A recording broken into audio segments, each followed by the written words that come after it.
Hello സുഹൃത്തുക്കളെ, ഇന്ന് ഞാൻ വന്നിരിക്കുന്നത് ഒരു കൃഷി രീതിയെ പറ്റിയിട്ട് പറയാൻ വേണ്ടിയിട്ടാണ്. നമ്മുടെ വീടുകളിലൊക്കെ ഉണ്ടാകുന്ന മുരിങ്ങ ഉണ്ടല്ലോ, മുരിങ്ങയുടെ ഒരു കൃഷി രീതിയെ പറ്റിയിട്ട് പറയാനാണ്. വേറൊന്നുമല്ല, ഈ സമയം ഇങ്ങനെയുള്ള വേനൽക്കാലത്താണ് നമ്മൾ മുരിങ്ങയുടെ കമ്പ് വെച്ച് പിടിപ്പിക്കേണ്ട. ഈ സമയത്ത് വെച്ച് പിടിപ്പിക്കുകയാണെങ്കിൽ വളരെ എളുപ്പത്തിൽ അത് കിളുത്ത് തെഴുത്ത് വരും. നമുക്ക് അങ്ങനെ മുരിങ്ങ നമ്മുടെ വീടുകളിൽ ഉണ്ടാക്കാം.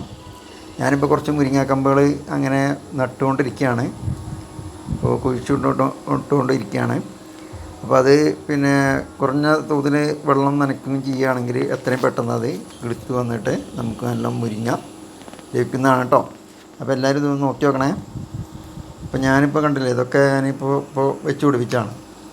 മഴക്കാലത്ത് വെച്ച് കഴിഞ്ഞാൽ ഈ സാധനം ഉണ്ടാകാൻ വളരെ പ്രയാസമാണ്. അപ്പോൾ ഞാൻ അതുകൊണ്ടാണ് ഈ സമയത്ത്, എല്ലാം വെയിലുള്ള സമയം, നല്ല ചൂടുള്ള സമയമൊക്കെ ആകുമ്പം മണ്ണ് വളരെ ഡ്രൈ ആയിരിക്കും. ഈ സമയത്ത് വെച്ച് പിടിപ്പിച്ച് കഴിഞ്ഞാൽ വളരെ എളുപ്പത്തിലുണ്ടാവും. ഇത് കണ്ടോ, അതിപ്പോൾ ഞാൻ വെച്ച് പിടിപ്പിച്ച് തെഴുത്ത് വന്നതുണ്ടോ.